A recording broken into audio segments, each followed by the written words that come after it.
Same time din ba, sir? Hindi, kumbaga, parang Sana. Or mas Earlier. Mas early. More. Hindi kunti siyang... Diba sana yung writing nito kung seryoso yung treatment eh. Gagawin ko sana katulad sa mga MMA, UFC na profile. Eh gusto na kasi... Okay, sir, pakilala lang po kayo pangalan ninyo. Rosel Munkel, 37 years old. Nakatira po ako ngayon sa Imus, Cavite, Alapanon eh. Sige sir, ikwento mo lang sa akin ng event na nangyari, yung tumubo yung ilong mo. Ano yun? Anong naalala mo dun sa competition na yun? So, ang naalala ko po doon sa pangyayari pa dumugo ang ilong ko. So, ano lang, bagay, nanglamig na lang po yung sarili ko. Naramdam ko yung lamig ng dugo. Pero di ko po naramdaman yung sakit. Kasi po, gusto pa ko makipaglaban na talagang patas na walang takbuhan. Anong naramdaman mo? Nangapal ba yung pisngi mo o sa ilong ba tumama? Ano yung naisip mo nung nangyari yun sa'yo? Namamanid po. Namamanid po yung yung pisngi. Tapos yung tinga ko naman medyo may kunting kirot. So bigla naman siya nawala kasi pag training ko naman, insakto naman ako ng training ko, hindi naman talaga kumukulang yung training ko, talagang pagsampal talaga na talagang hindi ko siya gano'n naramdaman. Ano ka ba? Knockdown ba ang nangyari? Ah, O bigla lang dumugo yung ilong mo? Hindi po ako sa pangyari nun, hindi po ako na-knockdown dahil talagang nasa condition po ako noon. Talagang pagsampal ng kalaban ko, talagang nahagip lang po yung daliri po niya yung pinaka-gitna sa dulo ng ilong.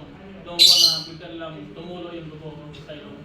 Tapos anong nangyari no? Dumugo yung ilong? Yung pangyayari ko po noon, yung pangyayari, ay naramdaman ko na may tumutulo na. Tapos sa tingin ko, dinaan ko na lang sa angas para hindi siya mapansin ng ibang tao sa coach. At saka yung referee na hindi maintindihan na laban. Kasi sabi sa isip ko, patay to sa talo na ko nito dahil pag ito makita na, hinto sa referee ito mangyayari. So parang ano yan, lumaban ka pa rin? Siguro na desisyon na ng referee na itigil na, wala na po akong magagawa. Dahil para sa akin, gusto ko pa lumaban. Kasi wala naman ako naramdaman ko na sakit noon. Bagay, naramdam ko noon, namamanid na talaga. So ilang rounds ka? Sa tingin ko, mga 2 rounds yata yun. 3 rounds ang labanan namin eh. Paulit. Ano po? Anong round yung tanong mo? Yung Ilang rounds? 2 rounds. kayo? Tapos ano yan sir? Kayo na rin yung umalis? Or parang yung coach na nagsabi talaga? Na hindi na kayo Yung ano po, lalaban? Sige po. yung referee po, bago po nag-declare ng referee na itigil na, papunta kay coach, si coach naman si coach Kabakal naman siya po ay nag-decision na hinto ng laban. Ano naramdaman mo? Naramdaman ko ay, siyempre, para sa kaluban ko, na gusto ko lumaban, tinanggap ko na lang ako dahil na alam ko na sarili na matatalo na ako. Pero gusto ko lumaban. Aramdam ko talaga, namamadi na doon. Pero pina-check ba yung ilong mo? Hindi naman po sila nawala ng meron naman po, pina-check naman po pagdating po ng titingnan nila ang ayos, tapos in-infection nila yung ilong ko. Yun lang, kasi bago doon, sinap po ako na So wala ka naman naramdaman na kakait pa pagkatapos nung nangyari na yun? May naramdaman ako. May hilo ka ba? May mali ba sa ilong mo? Wala akong naramdaman ng pagkahilo. Wala din ako naramdaman ko lang yung ilo ko na medyo medyo na manil. So, pag kinabukasan, masakit na kasi hawakan na siya kasi bugbog na eh. Mga siguro 3 days siguro bago medyo yung yung ilo ko. Ano yon? Kahit may gano'n nangyari sa'yo, gusto mo pa rin bang lumaban sa ganitong klaseng sport or competition? So, para sa akin, kasi nung bata pa ako, lumaban po ko na walang hirap-hirap, walang ano-ano, yan pa kaya na sport, kita po ko sa TV, kita po ko sa camera.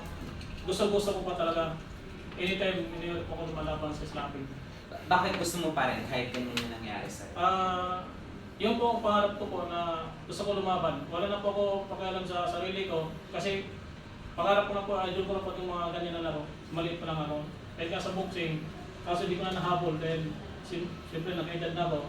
Hindi ko na nahabol yung mga idol ko na paborito ng boxing. Kaya nahabol ko yung stop na lang. So boxing talaga yung gusto Oo. mo.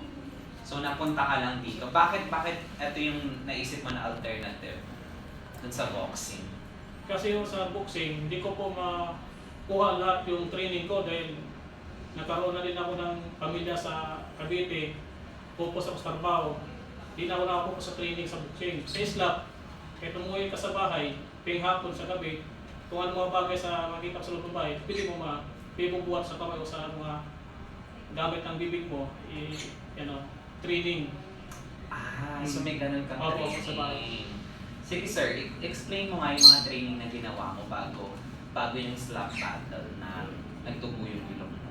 Bago ko lumaban sa slap battle, hindi pa ko na nabuho yung ilong ko. Yung mga training ko din po, talagang hindi rin po basta-basta dahil bumubuhat po ako tagsako siminto, gamit na po yung pangako. Panga? Opo, panga. Hanggang second floor po na building po, pababa, tapos paakyat. Ano to? Ilang sako? Ilang gano'ng mabigat? 40 kilos yata yun eh. Gamit lang Opo, kagat ko lang po sa bibig. Hindi ba maano yun? Mahirap?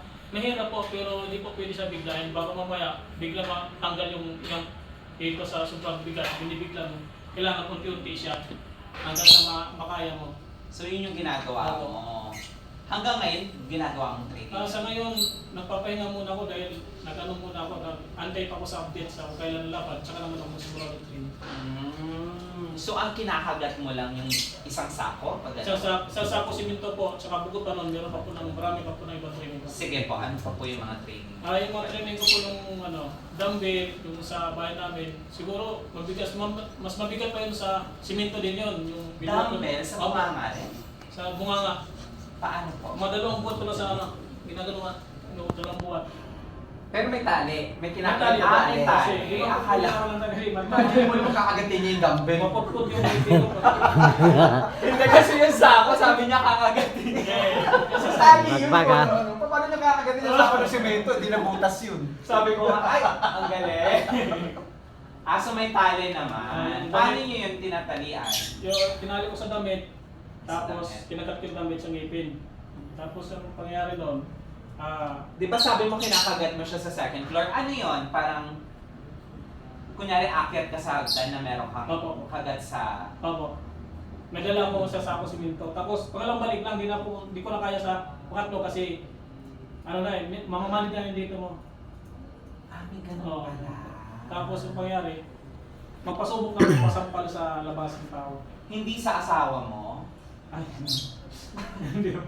Kasi yung asawa ko, takot po yung asawa ko makikita mag-training ko. Takot din po na lumaban ako, hindi po manood yan. Kanino ka nagpapasampal? Doon lang po, sa mga kakilala ko, sa mga apat na janitor, sa katrabaho ko. Pasampal ako, lalo na sa gym. Pag makita ko doon, pasampal. Anong sinasabi nila kapag sinasabi, sampalin mo ako, parang anong reaction nila? Hindi ba sila na ano rin? Marami pong alibay-alibay yung sinasabi nila. Magulat sila, baka daw sila makasuhan, baka ano mangyari sa akin. So sabi ko, huwag po kayo matakot sa akin, tawa lang din ako. Saka huwag kayong mag-alala dahil gusto ko pasampal. Hindi po to, pero yung sampal niyo sa akin, huwag niyo pa itudo. Yung percent lang po, kasi lalaban ako eh. So bawal masaktan. Yung tama ng sampal. Pero kung gusto niyo lakasan ng sampal, doon ako sa papalapit na laban. Hindi naman sila natatakot na baka... Yung iba natakot, yung iba tuwa pa. Natuwa pa. Kasi bakit natuwa? Makakaganti na ba sila sa'yo? Meron din ako nagpipiro ng gano'n na salamat ito na ibubuhos ko yung galit sa tropa niya, sa tropa ng galit. Meron po gano'n. May ganon. So bakit hindi ka na magpasampal sa kagalit mo, sir? Sa kagalit ko? Ano po kasi sa kagalit ko kasi hindi makikita minsan yan eh. Hindi po makikita. Kung makikita ko, pasampal ako. Sampal ako. Kaya lang sir, baka di ka sampalin no, baka suntokin ka no. Bukod dun sa dumbbell, ano pang training mo? Kasi na-interest po ako dun sa kung paano ka nagtitrain. Sa ano po, yung sa kahoy, siguro ganong parang Dos por dos? Hindi, kahoy po, mismo malaking puno na chantol na pinutol ko. Yung katawan ng Meron ka pa Japan. niyan, sir. Meron pa. Yung pinagtitraining mo na yan. Ngayon wala na kasi nagpanggapan ko na eh. Pero nasa YouTube na-upload ko. May video ka. Video pala eh. Okay, sige. Tapos, Ano pa po yung mga training nyo? Yung graba po na isang sako na simento, yung graba na galing sa hardware binili mo. Bumili ako na lang supot graba kasi nag-announce kasi si Coach Kabaka na kayo ay maglaban-laban na, malapit na. Mga next month lalaban na kayo. Bumili agad ako ng dalawang supot na graba. Binubuhat ko na po sa training sa gamit hindi ng bibig. Paano mo naiisip yung mga training na yan? Ikaw lang ba o may ano ka rin, basehan ka rin kung saan mo siya natututunan? Para sa akin, no, ako lang po kasi so, kung gusto ko sana na meron mag-ano sa akin, wala din available kasi una na busy ko sa trabaho. Kaya para sa akin pag-uwi ko, ginawa ko na lang sarili ko na nag-isip na lang ako kung ano yung gagamitin ko na training. So kung ano yung makita mo sa bahay or ano yung mga yun na yung yung mga mabigat na bagay, yan po yung gagawin ko. Saan mo siya natutunan? Meron ka bang pinanood na YouTube o naisip mo lang bigla? Nabalita ko yan nung March 16, 2023, nung may konsubakan na announce na may slap battle. Tapos sabi ni Kabaka na mag-training na kayo. Sabi ko, yun, inisip ko agad at pasok ko. Paano hindi pinasok ko? Kasi sa pala naman, pumasok ko isip ko, paano makita ko mabagay na makahoy yung laking puno at bakal, pinagawa ko. Kaya di ko na lang in-upload yung iba, para wala din masasabi yung mga ibang nanonood. So naisip mo lang siya sa sarili mo? Naisip ko sarili ko na training ko kasi lumaban ako. Ginano ko si Coach Kabaka na date pa ako po sa lalaban ko sa battle. Kasi may training na po ako. Bakit mo naisipan na bakit mo naisipan na bibig ang gagamitin mo dun sa ano bang goal mo? Ano bang goal mo dun? Ang goal mo ba ay palakasin yung panga mo? Ang goal mo ba magkaroon ng muscle itong yun yung bakit mo ginawa yung bakit ganun yung pamamaraan mo ng training? Ano ba yung goal mo? Ano ba yung pinapalakas mo? Ano ba yung pinapatibay mo? Ang goal ko, pinapalakas ko ay yung pangako ko dito sa gilid. Yung pag kinagat ko po yung isang supot simento, dito po yun. Kasi ramdam ko naman talaga pag kumagat dito, kukonektado ko dito sa liig. Pag ano naman po, paano mo malalaman, sir, na effective yung ginagawa mo? Effective po kasi nung napapasampal ko ako sa 3 tao, na ramdam ko na pag sinampal ka, mamalig ka lang talaga, tapos mawalan agad. Tapos yung sa goal mo naman sa piece ngayon, palaki ng masin, kahoy po yung bakal, pupunto sa mukha. Pamasin ko yan dito. Hanggang kumakapal siya dito. Pero hindi naman malakas. Yung tama-tama lang, pwede ko hindi po malakas kasi baka papaya. Pag yung lang. So ikaw lang gumagawa niya sa sarili mo? Pwede po sa mga snake. Okay. Pero sa lahat ng competition, sige, ilan na lang yung nasalihan mo na competition, tapos ilan na yung napanalunan mo? Sa akin, nung unang sala ko sa UCC din sa Kada Manila, 2 rounds lang din yun, yung ko. Wala namang bagsakan, puntos lang din. Inisip ko, panalo din ako sa beses noon. So, isang beses ka pa lang nananalo.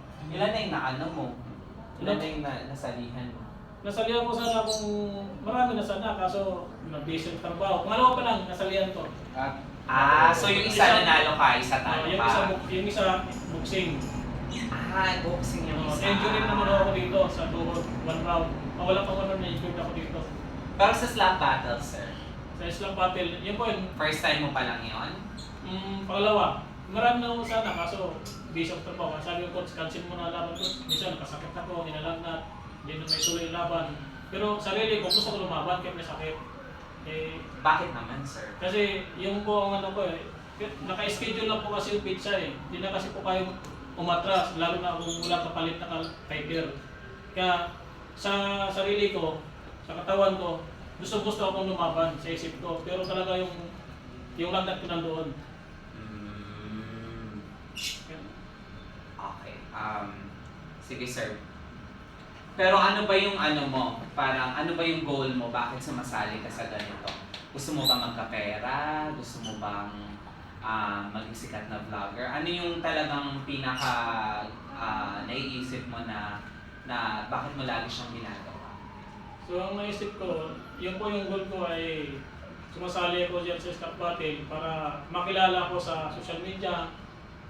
Siyempre yung pera, nandyan naman, kikita naman yan Yung makilala ko at saka lahat ng yung na ano sa akin, maaaring nila na makilala nila ako. Bakit gusto mo makilala? Kasi ba para pagkakitaan mo rin yung vlog mo? Or para maging sikat ka ba na player ng slap battle? Ano yung gusto mong patunayan? Sa patunayan ko, sa sarili ko talaga, na gusto ko na sumikat at saka talagang sumikat at saka makapira kasi para din maayos din po namin. Makatulong din ako sa, una-una sa lahat, makatulong din ako sa barangay namin. Yung sa Lite, sa Bilya Pudeo, Kaway Biliran, makatulong din ako kung ako ay sumisikat na sa slap battle na lagi ako champion, lagi ako panalo, kung sakali. Yun po, itutulong ko, pangalawa ay pamilya ko. Bakit una mong tutulungan yung barangay niyo? Kasi yung ramdam ko nung bata pa ako, nandun yung hirap ng buhay sa barangay namin. Sobrang hirap. Kaya nagpursige ako lumabas ng Manila kahit anong apply trabaho ko para sa isip ko na makachimpo ako na maka-apply ko ng kaya makakuha ko ng ibang trabaho na maganda o kaya sumali ko sa mga ganyang event, bigla ako sumikat at patuloy-tuloy makatulong ako doon sa maka-donate ako sa amin. So parang financially, tas ano po. mga donation, ganun yung gusto mo itulong. Pero ano po ba ang trabaho niyo ngayon? Trabaho ko po ngayon ay staff po ko sa school at Stone Gate. Ano pong ginagawa? Staff po, bante po ako ng mga bata. Baka bawal na sila mabasa. Eskwelahan po yun. So Eskwelahan po, parang Stone Gate. security guard. Parang ganun. Pero hindi na po ako security kasi gusto ko may agency po yun eh. Sa staff na lang po ako doon, baka may-ari lang sa akin po sa school. Pero hindi nyo naman nagagamit yung work nyo sa pag-training yan sa slap battle? Hindi naman po. Pero sir, ano ba? Parang yung trabaho nyo ba kaya gusto nyo nang sumasaiday ng ganito kasi hindi rin sapat yung kita ninyo? Siguro po napunta na po tayo doon po kasi ganun po talaga sa hirap pa na ngayon na dito lang po sapat. Kaya ginawa ko po yun yan, na sumali po ako ganyan at least na makatulong din ako kahit paano. Sa aking mga anak ko na nakakaw din sana minsan po kumikita ako ng ganyan. Ilan po ba? Isa lang po ang anak ko na bahay. Sige sir, despite sa nangyari sa'yo na ganyan, parang paano mo ma-encourage yung iba na sumali kahit ganyan na po yung nangyari sa'yo? Itutuloy mo pa ba o hindi na itutuloy yung ganitong sport? So sa iba naman na gusto sumali, so masasabi ko lang sa kanila, pag-isipan nila ng marami kasi po hindi po basta-basta yung slap battle. Kaya tinatawag ko ng slap sa palan kasi hindi po basta-basta. Mag-isip ka ng marami at saka hindi po basta-basta na sumabak-sabak agad na wali pa nag-training. Dahil dumaan muna kayo sa butas ng ride bago kayo na sumabak sa ring. Kasi meron po na tinatawag na 1 minuto ng sampal, baka may doon ka pa matutulog. Kasi mahirap po talaga, di po basta-basta yung sampalan. Kaya bumabala, pag-isip ng marami at pag-training. So itutuloy mo pa rin? Para sa akin, itutuloy ko kasi naranasan ko na, ramdam ko na sa yung laro na yan eh. Hindi na po magbabago kasi natante lang ko sa... So ano ba to? Sa next mong laban, nang gigigil ka ba na manalo ka? Opo, siyempre gusto ko po na makatigil din ako ng panalo. Gigil na gigil po, pagigiyan ko po na mag-training ng maigi, na pakita ko sa buong bayan namin na ako ay manalo. Patunayan ko po sa mga lahat ng mga base ko na mananalo po ako sa laban. Sa mga sinasabi nila parang baka mamaya ay na itong ganitong klaseng palaro, parang hindi naman daw parang panlalaki. Anong masasabi mo? So, masabi ko, yun ang sabi na di parang hindi para sila panlalaki. So, itry nyo na lang para masubukan nyo po kung gaano po na kalakas po yung sampal, gaano po kasakit para ramdam ninyo kasi hindi po basta-basta yan. Yun ang sasabi. So, para sa inyo, hindi nyo alam yan. Kaya, pagpasa inyo kung gusto sumali, mag-ready kayo, mag-isip kayo, mag-training na mahigit para ramdaman nyo kung gaano kasakit yung sampal. Okay po. Ready? Okay.